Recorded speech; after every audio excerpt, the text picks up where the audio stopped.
बिस्मिल्लाहिर्रहमानिर्रहीम। मैं हारून रशीद हूँ। अलमिया ये नहीं है कि आज़ादी महदूद हो गई है।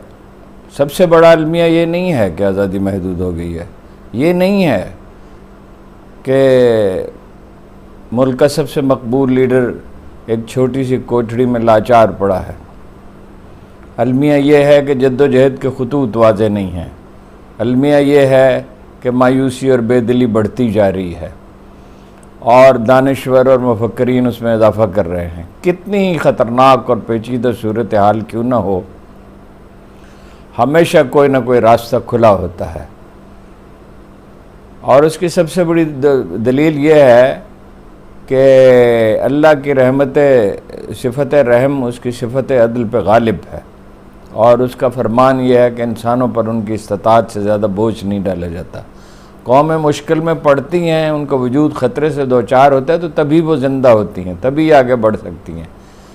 जनाब अली करमुल्लाह वजह ने फरमाया था कि घबराहट में जनाब अली करमुल्लाह वजह ने फरमाया था कि मुसीबत में घबराहट एक दूसरी मुसीबत है। हमारा मसला ये है कि हमें बहुत कम आज़ादी का सांस लेने का मौका मिला है और सदियों की क्या हज़ारों बरस की ग़ुलामी, मलूकियत, जागीरदारी, उसमें ख़ास तरह की नफ्सियात फ़रोग़ पा गई है। कोई छोटी सी मुसीबत भी पड़ती है, ये तो खैर एक इस वक्त सिचुएशन ज़्यादा तकलीफ़ दे है। कोई छोटी सी मुसीबत भी पड़ती है तो ऐसी घबराहट का शिकार होते हैं गोया आसमान टूट पड़ा। आसमान कभी नहीं गिरता, हमेशा कोई रास्ता खुला होता है। लेकिन ये तय करना होता है कि क्या हिकमत अमल इख्तियार की जाए और किस तरह जद्दोजहद की जाए कि वो रास्ता कुशादा होता चला जाए और जो मुश्किलात हैं वो हल हो जाएं। जब कोई मुसीबत आ पड़ती है तो दो तरीक़े हैं सोचने के। एक ये है कि ये एक चैलेंज है, इससे निपटा जाए, और एक ये है कि आदमी या कौम खुद तरहमी में मुब्तला हो जाए, अपने आप पे तरस खाने लगे। देखिए, जिस आदमी को क़यादत करनी है, ये ठीक है कि उसने गलतियां की, पार्टी की तंजीम नहीं की, मर्दम शनासी नहीं थी, वो सारे लोग उसके भाग गए। लेकिन ये कन्वेंशन लीग वाले भी भाग गए थे और नून लीग वाले भी भाग गए थे और उनके तो लीडर भी भाग गए थे। नवाज शरीफ साहब उस वक्त भी भाग गए थे, जनरल मुशर्रफ के ज़माने में भी, और बहुत बुरी सौदेबाजी करके भागे थे। और बाहर से अमरीकी सदर और वो लेबनानी लीडर हरीरी और सऊदी अरब की हमायत से भागे थे। और मजीद निज़ामी से उन्होंने कहा था कि मैं जेल नहीं काट सकता। और पीटीआई का लीडर तो मौजूद है मैदान में और उसकी मकबूलियत में कोई न सिर्फ कमी नहीं आई बल्कि हर गुजरते दिन के साथ उसमें इजाफा हो रहा है। अब मुश्किल ये है कि ये लोग या तो मायूसी फैलाते हैं या बरहम होकर गाली देते हैं। और गाली से क्या हासिल होता है? देखिए, वो ये बिल्कुल डिसइंफॉर्मेशन है, सफ़ेद झूठ है कि उसने अपने वकील से कहा कि मुझे किसी तरह यहाँ से निकालो। वो हमारे राब्ते बहुत अच्छे हैं और बिल्कुल काबिल एतबार हैं। वो बिल्कुल आराम से है, बर वक्त अपना खाना खाता है और आराम की नींद सोता है। और गैर मामूली तब्दीली ये है, उसका कभी इजहार तो उसने नहीं किया था। मैं पिछले 2-3 महीने में 2-3 बार मिला, इजहार तो कभी नहीं किया था कि वो तहज्जुद के लिए उठता है। जो आदमी तहज्जुद के लिए उठता है वो डिप्रेशन का शिकार कैसे हो सकता है? जो आदमी नमाज पढ़ता हो पाबंदी से और थोड़ी बहुत तस्बीह करता हो वो डिप्रेशन का शिकार नहीं होता, तो तहज्जुद पढ़ने वाला कैसे तस्बीह का शिकार हो, उसका डिप्रेशन का शिकार सवाल ही पैदा नहीं होता। दूसरी बात यह है कि ज़मानत हो जाएगी इंशाअल्लाह। ये ठीक है, फ़ैसला ताजील में किया गया, सब उसके पहलू लोग वाज़े कर ही चुके हैं। और ये भी ठीक है कि हाई कोर्ट का रवैया ताज्जुब अंगेज़ है। एक तरफ तो चीफ जस्टिस साहब, ये इस्लामाबाद हाई कोर्ट का, एक तरफ तो चीफ जस्टिस साहब कह रहे थे कि मैं चाहता हूँ कि मुकदमात की रोज़ाना समाअत हो, और एक तरफ ये है कि इतने दिन की ताख़ीर उन्होंने कर दी है, 4 दिन के बाद गालिबन समाअत है। और इस तरह के मुकदमात में तकरीबन तमाम काबिल ज़िक्र वकला ने कहा है कि ये जो मुख्तसर सज़ा है, ये 3 साल की सज़ा छोटी सज़ा समझी जाती है। एक तो यह है कि सज़ा भी जो मैक्सिमम सज़ा थी तो वो दी, जुर्माना भी किया, और किस शताबी से इलेक्शन कमीशन ने उसको नाअहल भी करार दे दिया। तो फ़ौरन उसकी ज़मानत हो जानी चाहिए थी, लेकिन मेरा ख्याल है वहाँ से नहीं होती तो सुप्रीम कोर्ट के से हो जाएगी। अवामी दबाव बहुत है, एक हद होती है दबाव सहने की, इससे बहुत ज़्यादा दबाव नहीं सहता। फ़र्ज़ कीजिए कुछ ज़्यादा दिन जेल में रहना पड़े तो क्या क़यामत आ जाएगी, ये नहीं ज़ाहिर है, अफसोसनाक तो होगा ही, मगर क़यामत क्या आएगी। भाई अपना काम करो, सिस्टम तो मौजूद है कम्युनिकेशन का। मैं आपको वसूख से कह रहा हूँ कि इसीलिए वो वहाँ से जेल से 85 आदमी आज अडयाला जेल मुंतकिल किए गए हैं अटक से, और वो मतलब एक पूरा तरीक़ाकार डेवलप किया गया है कम्युनिकेट करने का, और ज़ाहिर है ऐसी सिचुएशन में किया ही जाता है। और रह गए ये लोग जो उसके हरीफ हैं, तो इनके दामन में तो कुछ भी नहीं है। आपने देखा कल शहबाज शरीफ साहब जो हैं उनकी हालत क्या थी, और आज उनकी हालत क्या थी, हवाइयाँ उड़ रही थीं, और इतना इस कदर शदीद डिप्रेशन का शिकार थे।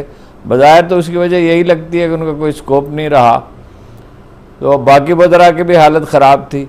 ये कैसे जाएंगे कॉन्स्टिट्यूंसीज़ में, और किस तरह वोट मांग, किस बुनियाद पे वोट मांगेंगे। चीज़ों की कीमतें 2-3 गुना बढ़ी हैं, बदअमनी बढ़ी है, क्राइम बेपनाह बढ़ा है। एक साल में 37% तो सिर्फ रेप के केसेस में इजाफा हुआ है। ये तो अपनी इंतखाबी मुहिम ठीक से नहीं चला सकते। और फ़र्ज़ कीजिए, अब मैं नहीं मानता कि हुकूमत ये बना सकते हैं, फ़र्ज़ कीजिए ये हुकूमत किसी तरह बना लेते हैं तो इसे चलाएंगे कैसे। लोगों की अक्सरियत जिस हुकूमत के ख़िलाफ़, और ये रिलीफ कहाँ से देंगे जो लोग इस काबिल भी नहीं हैं कि निगरान वज़ीर आज़म का बर वक्त फ़ैसला कर सकें। कभी एक नाम आता है, कभी दूसरा नाम आता है, कभी तीसरा नाम आता है। अब अभी शेख साहब का अभी तक था, अब एक दूसरे साहब जो कज़न है उनके यूसुफ रज़ा गिलानी के, उनका नाम आ रहा है। तो बस सादा सी बात है कि माहिर मईशत को होना चाहिए, कोई ज़ख्म मुंतमिल हो सके। इसहाक डार ने तबाही फैलाई है 8 महीने में, और जो कुछ शहबाज शरीफ साहब ने किया है, किस तेज़ी, दुनिया की तारीख में कोई मिसाल नहीं है। 50, 60, 70, 80, 90 बिल मंजूर हो गए, यूनिवर्सिटियाँ बांट दी गई, और यूनिवर्सिटियाँ सरी रिश्वत हैं। और सबसे बड़ी चीज़ तो महंगाई है जो बढ़ती चली जाएगी। यानी अभी बिजली की नर्ख बढ़ेंगे, ये आपके तला क्लियर है। कुछ आज बढ़े हैं, ये निकल बढ़े हैं, और कुछ अगले दिनों में बढ़ेंगे। पेट्रोल के नर्ख भी बढ़ेंगे। इन्होंने तो अपने हाथ काट के दे दिए IMF को। जब ये खुद रोते रहे और अपने आप पे तरस खाते रहे कि जी हम मजबूर हैं और हमने कहाँ अंगूठे लगाए हैं और हम बेबस हैं और लाचार हैं, तो ज़ाहिर अपनी सौदेबाजी की पोजीशन तो खुद ख़राब कर ली।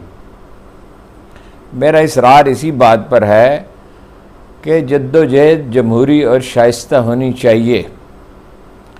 और अजीब बात है कि जिस पार्टी को 70% वोटरों की लगभग हमायत हासिल है, वो डिप्रेशन का शिकार हो। ये हमारे अंदर का खौफ है। ताकत एक नफ्सियाती चीज़ है, और नुक्ता नज़र ये नहीं होना चाहिए कि भाई एक लीडर है, वो लीडर की गलतियाँ भी आपको लोगों को मालूम है। ये मौका नहीं है उस पर ज़्यादा बात करने का। उस्मान बुज़दार को ना चीफ मिनिस्टर बनाया होता है ना, और ये लोग ना उसके मुशीर होते, बेहतर लोग होते। को बेहतर लोग कम हैं, लेकिन ऐसा कहत भी नहीं पड़ गया है कि वो मुयस्सर ही नहीं थे। तो सूरत हाल मुख्तलिफ हो सकती थी। बहरहाल अब भी हमायत तो हासिल है, और जहाँ जहाँ ख़तरात थे वो कम हो रहे हैं। मेन स्ट्रीम मीडिया तो कोई देखता ही नहीं है। हमारा तजुर्बा ये है कि हम यहाँ बात करते हैं तो 2 लाख, 4 लाख, 6 लाख, बाद औक़ात 8 लाख आदमी से देखते हैं, और इस पर यूट्यूब पे और फेसबुक पे। और वहाँ जो है वो गिरते गिरते तादाद को 1/3 से भी कम रह गई है। तो वो मौक़े बहुत मौजूद हैं। असल बात यह है कि उन मौक़े से आप फ़ायदा कैसे उठाते हैं। इंटरनेशनल मीडिया में कोई कंपेन नहीं है जो होनी चाहिए। आप खतूत भी नहीं लिख सकते, मज़ामीन लिखने की अगर तौफीक नहीं है, और खतूत लिखे जाएँ इंटरनेशनल मीडिया को। इंटरनेशनल मीडिया तो बहुत इंटरेस्टेड है, इंटरव्यूज़ हो रहे हैं, और टूट फूट है पार्टियों में। वो बिलावल भुट्टो जो रो रहे थे तो यूँ ही नहीं रो रहे थे, और शायद खाकान अब्बासी ने कहा कि ये पाकिस्तान की तारीख की बदतरीन असम्बली थी, निस्फ दर्जन से ज़्यादा अहम लीडर नून लीग के उसे छोड़ चुके हैं और कैंपेन चलाने के काबिल नहीं है। मैं दोबारा इसरार करता हूँ, बार बार इसरार करता रहूँगा, गाली मत दीजिए। ये कोई तरीका नहीं है। आपको मिलिट्री लीडरशिप से इख्तलाफ है, उस इख्तलाफ का इजहार कीजिए, दलील के साथ कीजिए और शद्दोमत के साथ कीजिए, लेकिन पूरी फ़ौज को जराइम पेशा साबित करना, इससे पहले एक बहुत बड़ी गलती पीटीआई कर चुकी है कि सारा मीडिया जराइम पेशा है। मीडिया में लोग शहीद हुए हैं, लोगों को मुल्क छोड़ना पड़ा है, लोगों ने अपनी ज़िंदगियां ख़तरे में डाली हैं, हर तरह का दबाव बर्दाश्त किया। वो अखबार नवीस नहीं है और सिर्फ आप उन्हीं को, और वो दो लोग इख्तलाफ करते हैं, उसकी वजूहत भी हमेशा ये नहीं होती कि वो माली फ़ायदा उठा रहे होते हैं। तो ये अपना हौसला अगर बरकरार रखें, सबसे अहम बात ये होती है मार्के में अपना हौसला बरकरार रखें और दलील से बात करें। इमाम शाफी रहमतुल्लाह अलैह फरमाते थे कि मेरी किसी से बहस होती है तो मैं दुआ करता हूँ अल्लाह से कि इसी का मौक़िफ़ सही साबित हो जाए और मैं इसकी बात मान लूँ। यही बात गज़ाली ने कही है। ये जो हमारा तरीका है ना, हिजान में मुब्तला हो जाना और चीखना और चिल्लाना और इल्ज़ाम तराशी करना, और जो कुछ तो ज़्यादती है ही, कुछ क्या बहुत ज़्यादती है, लेकिन कुछ चीज़ें फैब्रिकेट की जाती हैं, इसमें न पड़ें। आप इतनी अवामी तायीद के बाद भी अगर आपके ये फ्रस्ट्रेशन का ये आलम है तो इसका मतलब ये सब्र की अहमियत से आप वाकिफ़ नहीं है। कुरान मजीद इसमें कैटेगरिकल है, बिल्कुल वाज़ेह है, सच्चाई काफ़ी नहीं है, सब्र लाजम है। सब्र आपको सिखाता है ठंडे दिल से कि हिकमत अमली कैसे बनाई जाती है। फिर वही बात दोहराता हूँ, यकीन पैदा करे नादां, यकीन से हाथ आती है वो दरवेशी कि जिसके सामने झुकती है फखूरी।